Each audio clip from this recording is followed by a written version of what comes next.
सुप्रभातम। सर्वेभ्यो नमो नमः। सर्वेषां स्वागतम। मम नाम पंकज मिश्रा अस्ति। सहायक अध्यापकः संस्कृत विभाग, महात्मा गांधी शिक्षण संस्थानं दरभंगा।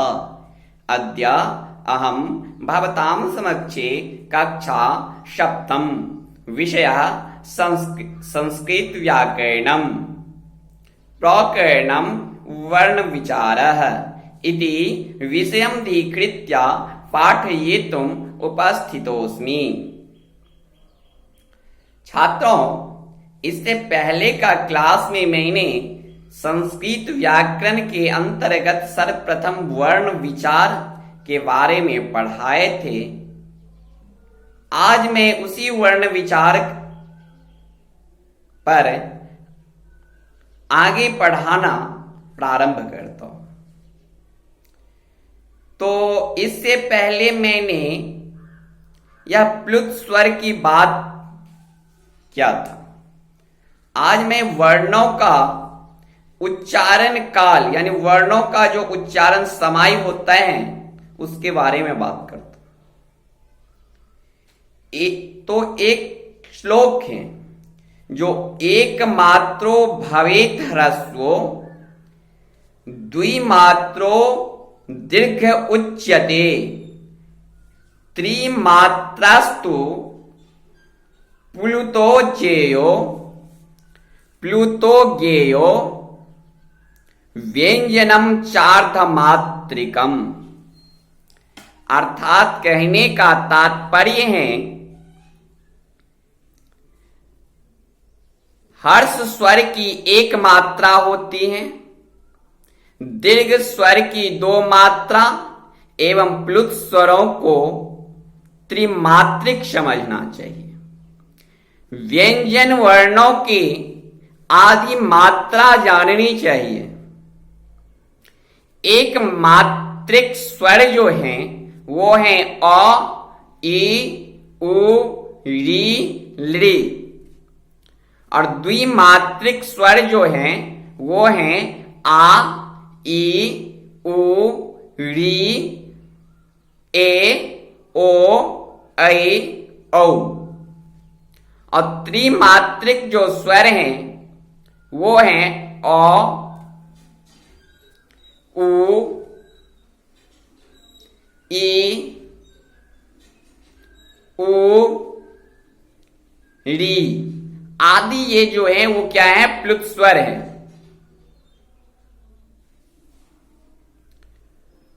अर्धमात्रिक वर्ण क, ख, ग, च, छ, ज, ये जो सभी व्यंजन वर्ण कुचु टुप तुपु व्यंजन वर्ण हैं, ये हमेशा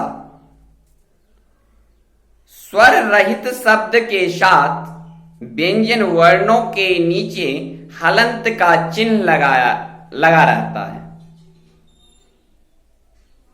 या हम लोग लिखते हैं तो चिन्ह का प्रयोग करते हैं।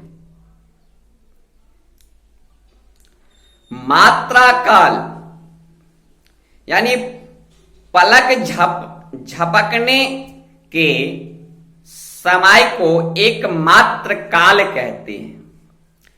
एक मात्रा काल कहते हैं किसको? पलक झपकने के समय को। अब हम व्यंजन वर्ण की बात करें तो अन्वर्ग भवति व्यंजनम, अन्वर्ग भवति व्यंजनम। व्यंजन वे वर्ण हैं जो स्वतंत्र रूप से न बोले जा सके, अर्थात जिसका उच्चारण स्वर की सहायता के बिना नहीं हो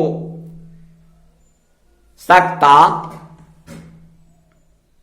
जैसे क है, क क्या है? नीचे हलंत लगा हुआ है, व्यंजन है। अब जब ये इसके साथ अ स्वर मिलेगा तभी पूर्णतया हम क का उच्चारण कर सकते हैं, नहीं तो वो अर्ध ही क का उच्चारण होगा। यदि उसमें स्वर नहीं रहेगा तो वो क अर्ध क ही कहा जाएगा और उच्चरित होगा। जैसे ख है, ख में भी यदि अ स्वर नहीं रहेगा तो वो ख भी अर्ध ख ही उच्चरित होगा। ग भी वैसा ही है, यदि ग में भी स्वर विहीन होगा ग, तो वो भी अर्ध ग ही उच्चरित होगा। व्याकरण में जो शुद्ध व्यंजन वर्ण होंगे उन्हें हलंत के साथ ही लिखा जाता है। जैसे क, च, ट, त, प आदि।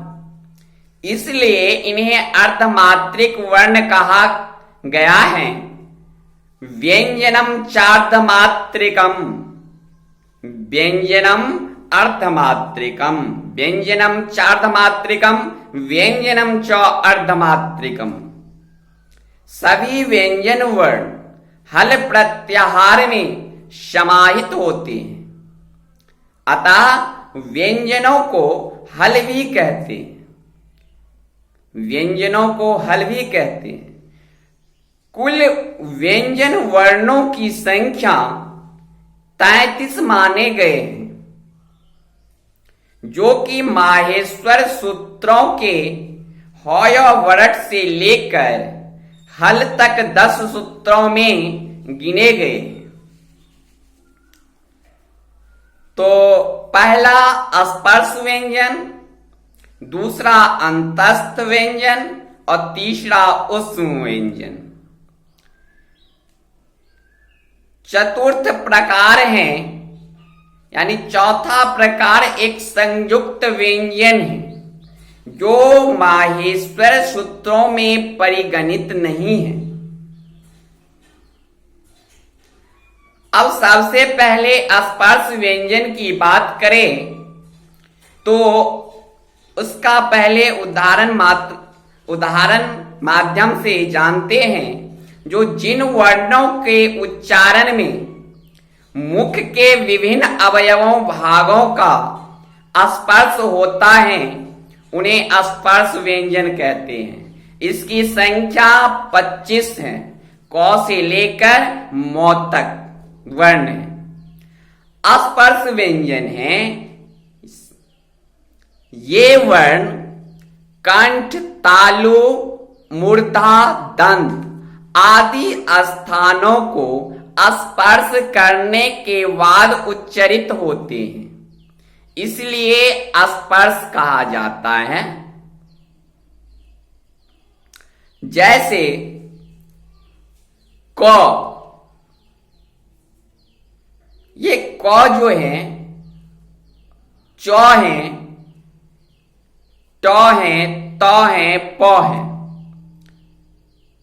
ये 25 व्यंजन हैं और इसका उच्चारण स्थान कंठ, तालु, मूर्धा, दंत आदि है। अब वर्ग की बात करें तो इनमें से 5-5 वर्णों के जो समूह बने हैं, इन समूहों का नाम है वर्ग। जैसे हम कवर्ग से क का 5 वर्ण का बोध हो जाता है।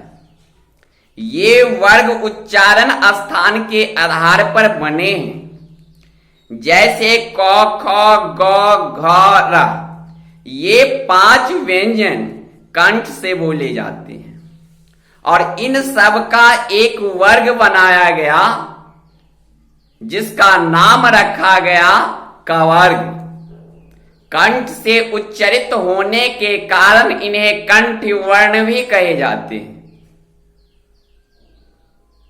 इसी प्रकार च, छ, ज, झ, य, ये 5 व्यंजन तालु से बोले जाने के कारण तालव्य वर्ण कहे जाते हैं। इस वर्ग का नाम है चवर्ग। अब टवर्ग की बात करें टो ठो डो ढ न, तो मूर्धा से उच्चारण होने के कारण मूर्धन्य वर्ण है, इसलिए इसका नाम, इस वर्ग का नाम टवर्ग है। अब तवर्ग की बात करें तो तो थो दो ध न, दंत से उच्चारण होने के कारण दंत वर्ण है, इस वर्ग को तवर्ग कहते हैं। अब पवर्ग की बात करें तो प फ ब भ म, ये 5 व्यंजन ओष्ठ से बोले जाते हैं, अतः ओष्ठावर्ण कहे जाते हैं, इसलिए इसे ओष्ठावर्ण का कहे जाते हैं। इस वर्ग का नाम पवर्ग है। इस प्रकार कवर्ग, चवर्ग, टवर्ग, तवर्ग, पवर्ग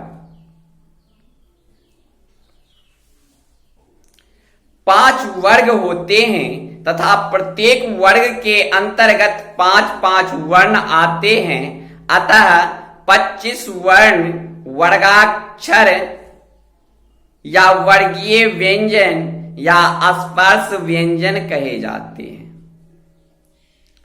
कु चु टु तु पु एते उदिता, इन्हीं 5 वर्गों का लघु नाम या दूसरा नाम कु चु टु तु भी है। इनमें उ की इत संज्ञा होती है, अतः ये उदित कहलाते हैं।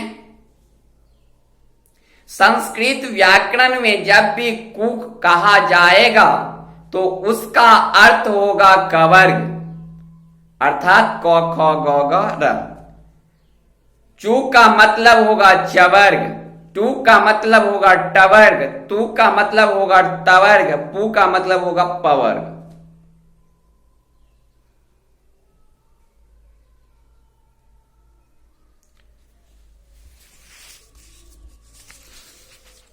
छात्रों, अब हम जो व्यंजन 33 ठो वर्ण हैं उसको अलग अलग करके मैं नेक्स्ट क्लास में पढ़ाऊंगा। आज यही समापन करता हूं। धन्यवाद। जयतु संस्कृतम, जयतु भारतम।